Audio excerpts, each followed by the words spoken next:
Nigeria has secured $800 million from the World Bank to scale up its national social program ahead of its removal of a subsidy on petrol in June. It's part of Palliatives to cushion the negative effects of the subsidy removal. Finance Minister Zainab Ahmed says the government is considering cash transfers and mass transit buses for workers to ease the pain of the subsidy removal on the most vulnerable segments of its population. She says discussions are ongoing with members of the incoming administration of President-elect Bola Ahmed Tinubu on the subsidy removal.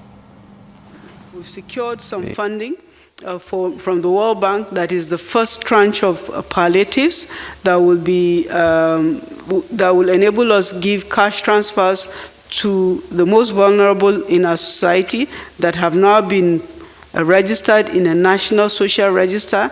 Today, that register has a list of 10 million households. 10 million households is equivalent to about 50 million Nigerians. But we also have to raise more resources to enable us to do more than just the cash transfers. And also in our engagements with the various stakeholders, the various kind of asks that we have go beyond the requirement of just giving cash transfers. Labour, for example, might be looking for mass transit for its members. So there are several things that we're still planning and working on. Some we can start executing quickly, some are more medium term.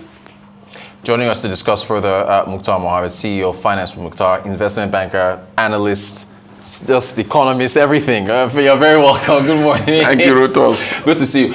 What do you make of this? First of all, in fact, there's so many questions here. Let me start with the NLC. The NLC is saying that Nigeria will catch fire. I think maybe we are the ones that will indict this. People like us that are dictating for mobile subsidy are the ones that want to cause the war that will catch fire.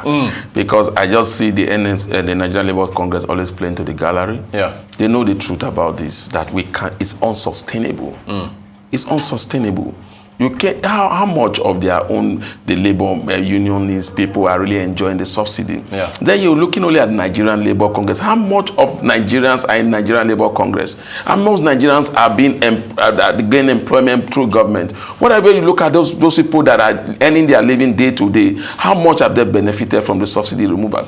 It has been a scheme that has helped the Nigerian Labour Congress, the Trade Union Congress, or the Nupen, the Pegancy. They have been the one that have enjoyed, because they are the ones that are there in the Petroleum Price Regulatory Committee that are busy telling us we have consumed above and beyond what we even think we have in terms of cars in Nigeria. So what are we talking about? So they are not being sincere. You and I know, everybody knows that first subsidy should go. It's not doing our economy any good. In the era of boom, we did not even enjoy any boom. A country like Saudi Arabia, oil companies declare massive profit. You go to even companies that are global players that are even in Nigeria, like Total, like Shell, are giving out of the war profits. And yet Nigeria as a country, we have not been able to contribute a dime to the Federation account for the throughout last year. The NNPC was not able to remit anything to CBN because they say most of this money were not even enough to caution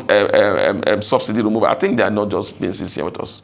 Okay, to the government now, what do you make of this announcement of 800 million? They say they've gotten from the World Bank for palliatives. How do you see this whole palliative thing playing out? Rutos, there's a saying that if you keep doing things over and over again and you think you have a different result, that means you are insane. Right.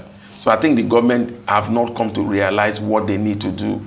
You look, when you talk about subsidy removal, it's not only going to affect only the poor, even the rich too will suffer. Because the rich also are the ones that are employing the poor. So when you are talking about removal of subsidy, you must not only be thinking of the vulnerable. You must see when the subsidy in any nation is done for everybody. Everybody enjoys subsidy in every nation. You can't say, oh, because you are rich, you are working, you will not. No, because I own a car doesn't mean that I should not enjoy subsidy. It's only the one that enter bus and listen that should enjoy subsidy. We are all Nigerians. So when you're talking about palliative should be what should touch everybody. All over the world, when they do palliative, they make sure that it could be in percentage, but it's touching Everybody. So when you talk about mass transit bus, here we go again. Remember, we've done all these things. Where are those buses? Or we remember the PTM. I mean, unfortunately, the current president was the chairman of Petroleum. So what came out of it? We can't even find those buses again. Yeah. So what are we talking about mass transit? When you talk about mass transit, is it only to move only staff that are under the labor arm? So what about the market woman? What about the goods that will be coming from the villages? Are they going to get trucks that are mass transit to move those goods to reduce the prices, and so that the goods that we are going to buy will come down?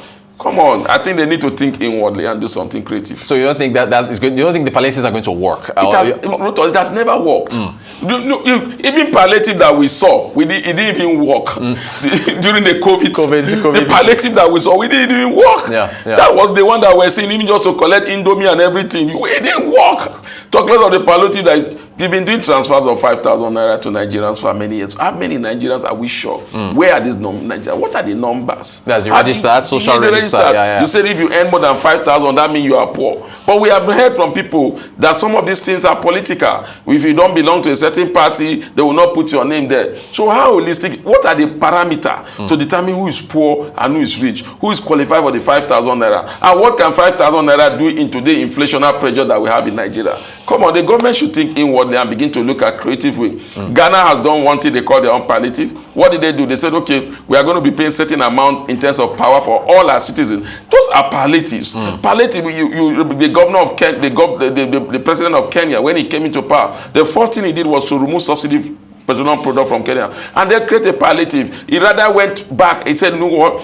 Industry needs to strive. So I rather create palliative for diesel and gas that power industry than to create palliative for just people that have car. And because of that, that will bring down the goods of services, and that has worked for Ghana. So why are we always thinking palliative or remedial should just go to a really particular set of people? I don't think it works. Thank you for fleshing that out with the examples. Okay, still on the oil and gas, but I want to come to the private sector now, or the publicly traded company, Oando. There's this talk of them possibly being delisted from the NGX. Some shareholders have pushed back on it.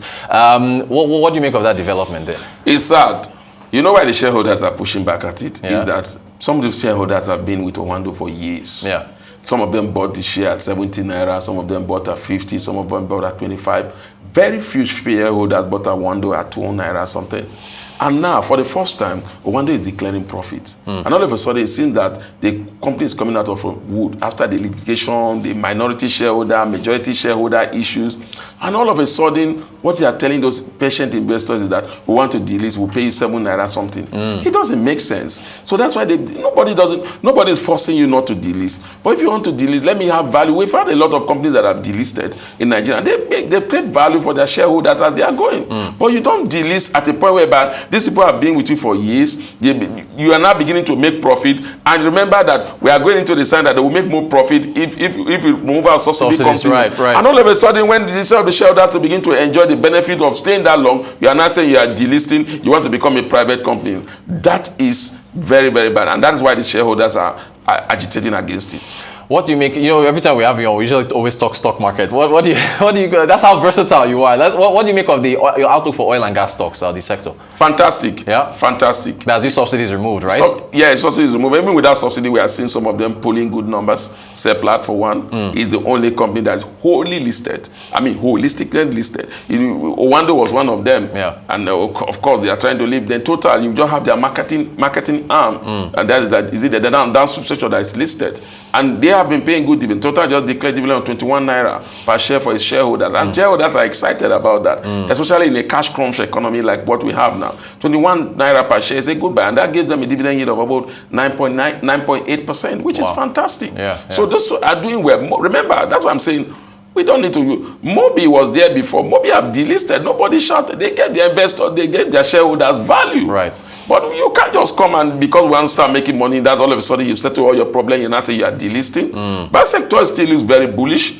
And if we have the subsidy removed, that's going to be a sector a lot of Nigeria will begin to benefit because finally the national cake will be able to go round for everybody, especially if you are a shareholder of those companies. Fantastic stuff. Muktar Mohammed, CEO of Finance with Muktar, investment banker, financial analyst, thank you so much for joining us. Really appreciate your insights on this topic. Always a pleasure, Rod. And we'll see if subsidy is removed. We'll have you back again to talk about the impact.